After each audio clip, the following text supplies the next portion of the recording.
The Bible just isn't a book, it's the Bible.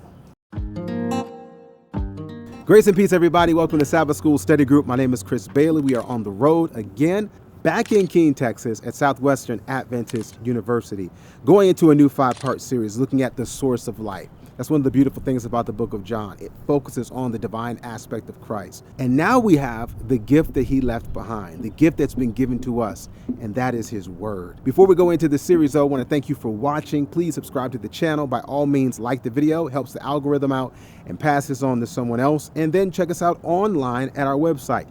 That's at changeministry.org. The Bible as the source of life.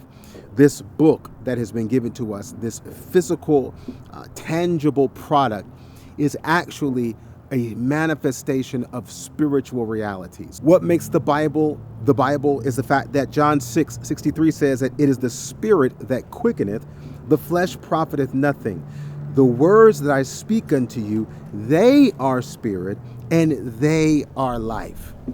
In other words, just like the Spirit of God animates something or someone, that Spirit of God is now in the Word. That word goes from being a part of speech or language. It's actually the expression of God's thoughts manifested to us in order for us to partake of the same Spirit that animates the Word. So how can the Word have this power, this virtue? What's its source? Well, he that loveth me not keepeth not my sayings. And the word which you hear is not mine, but the Father's which sent me. Here's Jesus saying that this word that you're hearing, it is coming from me, but it's as I have received it from my Father.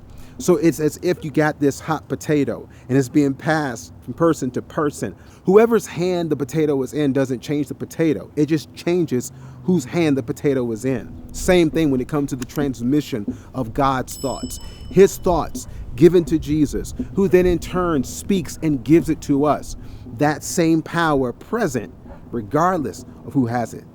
Now, to reveal the fact that this is the fact, and also to show how we can believe it and live off of this word, look at what happens when Peter is confronted with the choice of staying with Jesus or going somewhere else.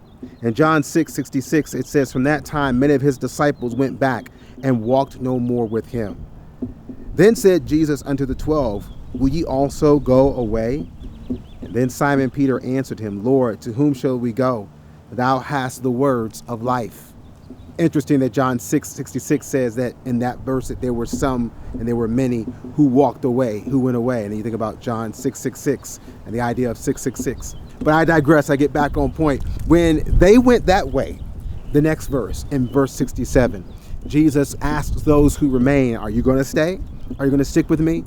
And Peter's rationale for staying with Jesus was the fact that we can't go anywhere else because no one has what you have. And that's the word of life. The words that aren't just inspiring, or the words that aren't just elevating, or even the words that aren't just funny, or the words that may help me.